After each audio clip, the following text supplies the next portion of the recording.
Thanks, Carlos, for joining us today. So I had the luxury to chat with Carlos outside before this session started, and I learned very promisingly, and when I asked the question, this disruptive round of technology, what's going to happen when the tide turned, when we are utilizing technology, then all of a sudden the brain of the technology is utilizing us.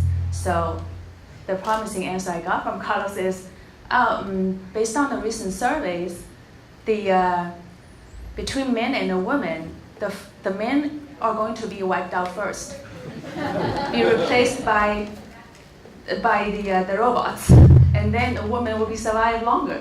If you are interested in why that is, please ask Carlos after the session. So for this session, to come back to the agenda of this session, I would like to have a little bit of an introduction of who our keynote speaker is. So Carlos has been at the cutting edge of technology for more than 3 decades and has witnessed how technologies have touched most all the industries and disrupted many. Carlos was born in Spain and is a Swiss national. He started his career in 1983 as a UN expert on information technology and building software security. And aside from the UN, Carlos also worked for the World Bank and the UNDP, among other groups.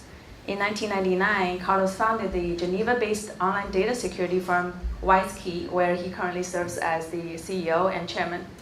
And his international diplomacy experience and emerging technology expertise has made him a determined thought leader in the protection of digital identity, and which has become a critical component for every individual and the corporation around the world. Carlos is engaged in multi-organizations, including the World Economic Forum. Most recently, he was named by the leading Swiss financial journals list of the 300 most influential people in Switzerland for 2015. With that, and somebody was asking me outside that it will be interesting to see how you tie disruptive technology with distress. And when I first introduced to Carlos, I had the same question. But after I was speaking with him, I think it's actually a very interesting trend we are all experiencing, where the technology actually affecting us in every single aspect. For example, our shopping behavior has been changed, and as a result, we've seen a wave of retail bankruptcies of this year. This is a perfect example of how a sector can be completely disrupted and the business model be wiped out.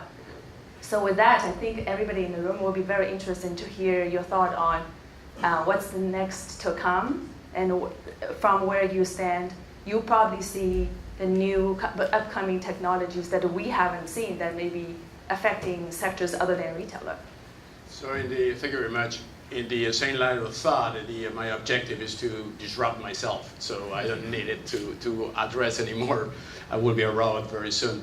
So we are, just to walk you a bit on where we started on this technology, the World Wide Web, the internet, what we call it now, it's a 25 years old invasion. So it has done amazing things, has managed to create basically a huge wealth of knowledge.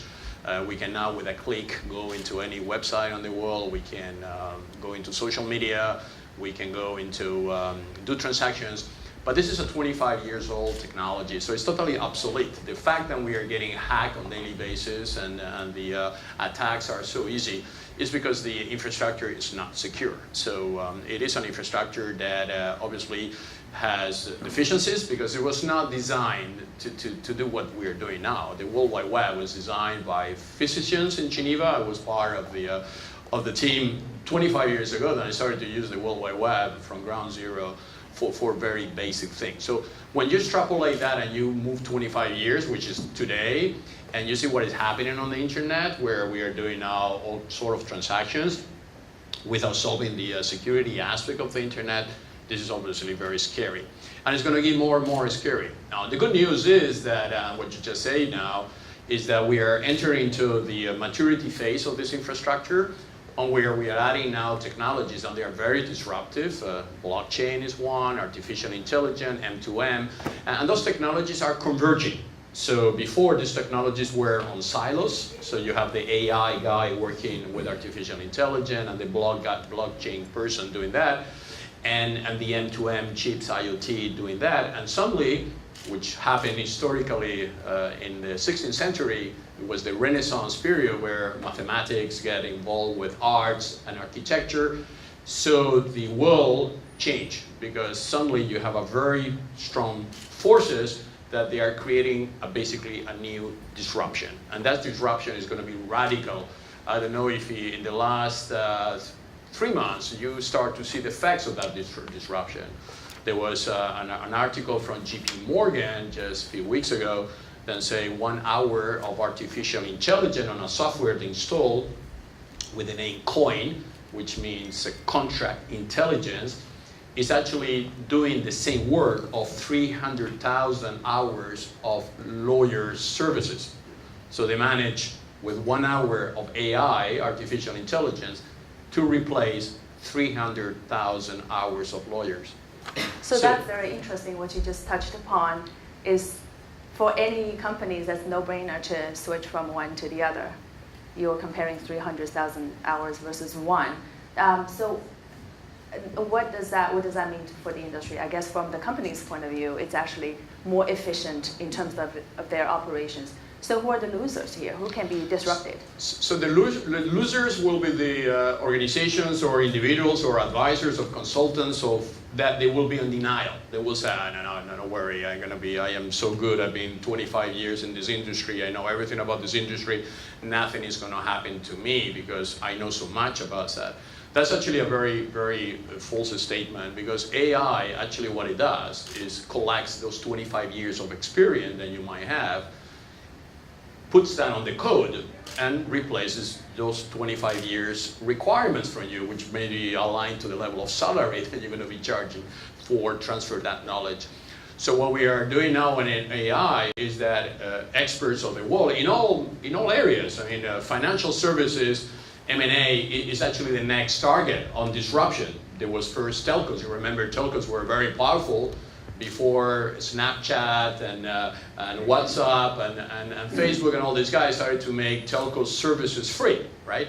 Before, one of the #1 revenue for telcos was SMS. You know, SMS at that time costed something like $1 per SMS. Now with WhatsApp, this is free, and telcos do not know anymore from where they're going to get their revenue. So that disruption later happened in the e-commerce. Many shops are closing because you can buy online more efficiently and cheaper. The next disruption is the financial sector, what we call fintech. And not only the financial sector, but anything which goes around the ecosystem of the financial sector. Advisors, lawyers, brokers, anyone that is selling services to trying to solve a complex transaction. For instance, M&A, viewed from a mathematical point of view, it's a complex transaction, which has so many different pieces and parties that needs to be aligned in a way that is concluded effectively. That can be done very easily with a software artificial intelligence. Artificial intelligence is like a young baby that you're going to put in front of a TV all the day, and the baby is going to learn very fast, and it's going to remember everything that TV say. I don't know if that is going to be a good thing to do, especially if they look at the news or generation. But the point is that AI learns, and they don't forget anything. So whatever you can download from your experience to AI software, that software basically will capture that and will replicate endless for free.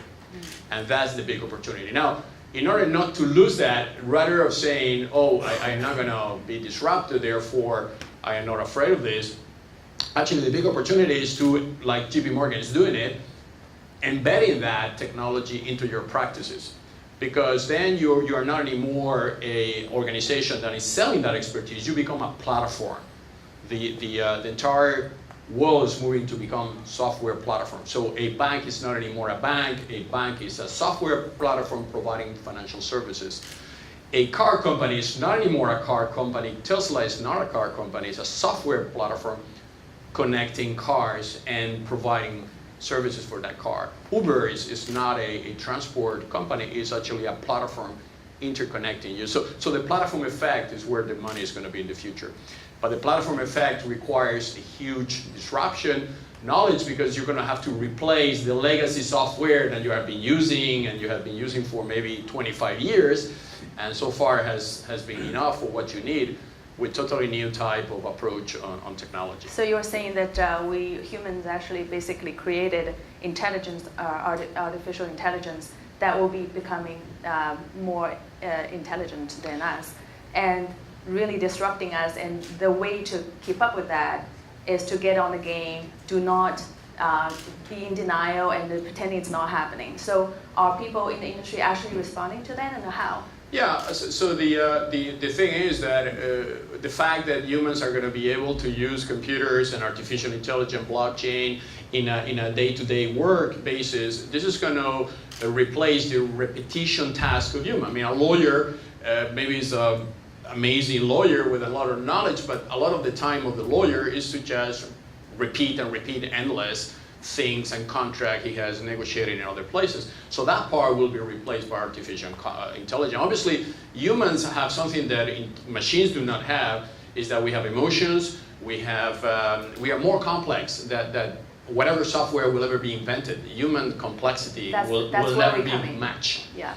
Because humans brings emotions, humans are happy, sad. There's where the future is going to be. It's trying to analyze the emotions, because machines cannot be emotional, and trying to see whether the jobs of the future will be around emotions and not just knowledge. The knowledge part will be disruptive for sure. Fact-based business and jobs are in more danger than others. Absolutely. For instance, in the World Economic Forum, we bring now cryptographers with religion leaders, with artists, with politicians, to trying to think about one problem from different perspectives. Yeah. And then we use artificial intelligence and software to try to capture that knowledge and come out with results, and sometimes are unexpected results. Mm-hmm. Because humans see things through their own window. And we need to get out of the train and see the landscape and not just describe the landscape from inside the train window, which is what we do. We always describe situations from our experience point. If I am an economist, I am looking at the experience from my economic knowledge. If I am a lawyer, from a lawyer. If I am a spiritual leader, from my spirituality. But what we need to get is out of the train and see that the landscape is actually more complex than the window which we are observing it. Yeah. So other than the financial industry, where do you see other sectors that might be affected? So financial organizations and everything that goes with the financial organizations are obviously going to be the effect of disruption of many others, because for instance, one of the areas we are doing in Switzerland is IPOs. People are talking about IPO. Blockchain now allows you to do an ICO, which is an initial coin offering. So actually, can you explain that? So we have been talking with the NASDAQ and a few guys, which are, by the way, investing massively on blockchain technology, because now it's actually very easy to list a company on the public market, but not on a traditional regulated environment like will be the New York Stock Exchange or the NASDAQ.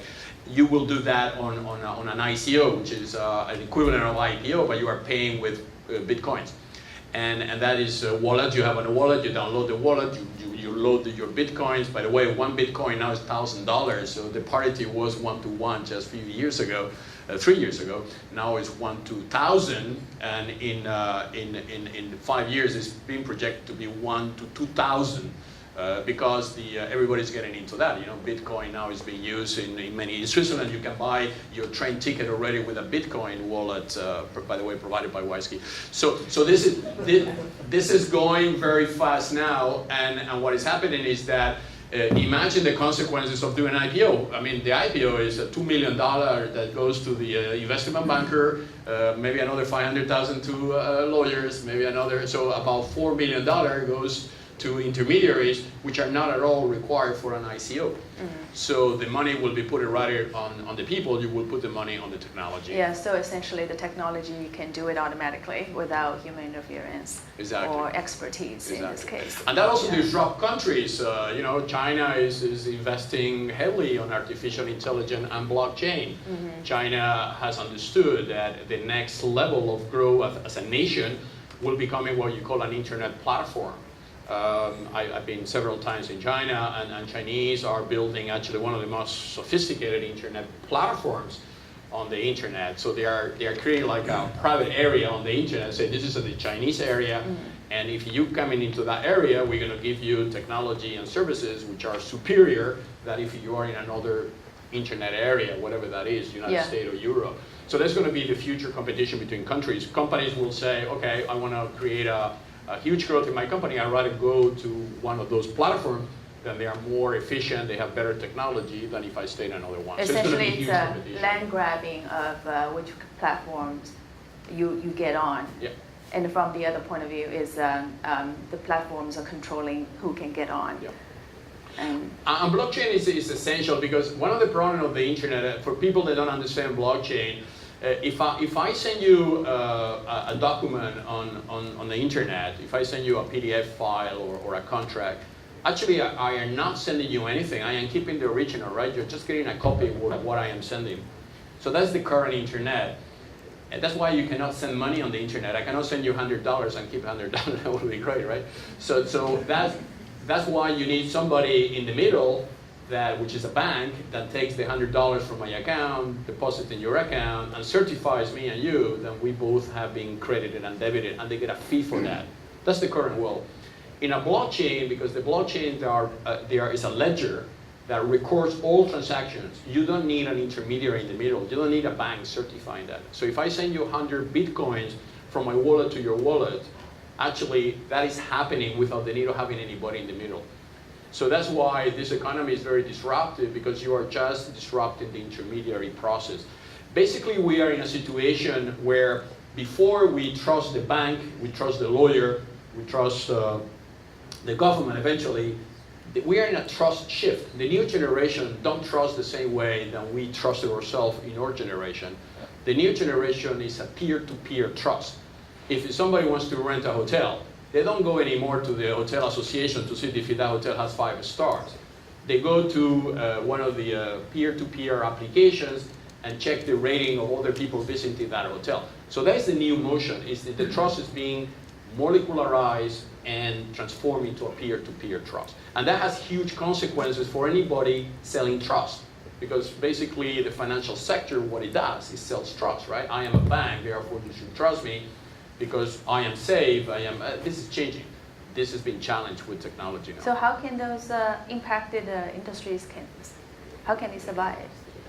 They won't survive, they will disappear. Have they realized, are they aware this is coming? Or they are aware. I mean, one of the largest investors in blockchain are banks. JP Morgan and all these guys are pouring billions of dollars. And we're also touching upon law firms and advisory firms, consultants. I mean, but what I think you mentioned at the introduction, this is happening before we think it's going to happen. People normally have the tendency to say, okay, artificial intelligence, this is 5 years, 10 years ahead. But actually it's not. I mean, there's already 300,000 hours of somebody legal firm in New York, which is not making money already due to the fact that JP Morgan has installed the AI. And now all the banks are going to do the same because all the banks want to save. So what's going to happen if 20 banks start to save 300,000 hours of lawyers? I mean, how many lawyers will go down, right? So this is happening now.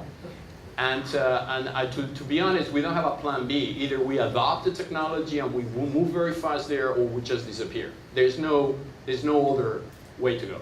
It comes probably as a little bit of a fact check and sobering message for some of the folks sitting in this room. What is the strategy here then? So I mean, like, when there's a loser, there's going to be a winner. So at the same time, how can we survive? You can be both. You can be a loser and a winner at the same time, provided that you understand the new rules of the game. What you cannot apply is all rules of the game in a new game where the rules are different, right? So what we need to do now is, if I will be a bank, which many banks are doing, by the way, I will start to really make investment in blockchain. I will install blockchain in my bank.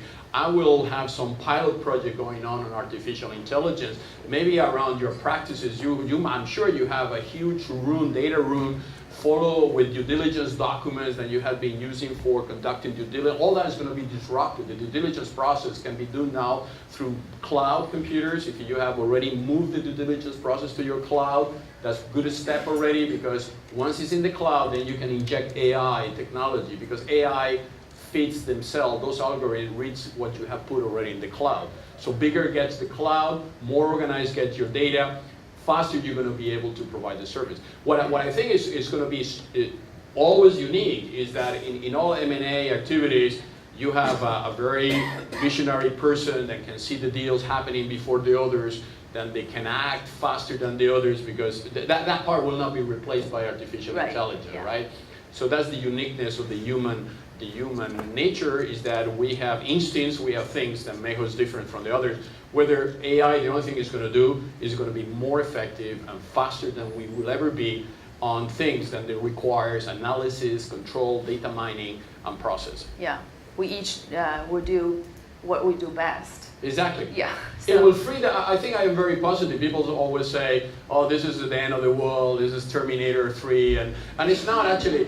I think we're moving into a world where robots and machines are going to take for us the need to be in front of our laptop or our computer 9 hours a day. I mean, this is not destiny of humankind, right? To be sitting in front of your desk 8 hours a day reading email. If I have an artificial intelligent agent, which is like a super smart PA, then that's that for me, reads my email, so you guys don't need to check your emails while you are talking or having dinner. I mean, that would be an amazing, and we're leading towards that. So we are unleashing the potential of human beings to concentrate their knowledge and their assets in things that machines cannot do.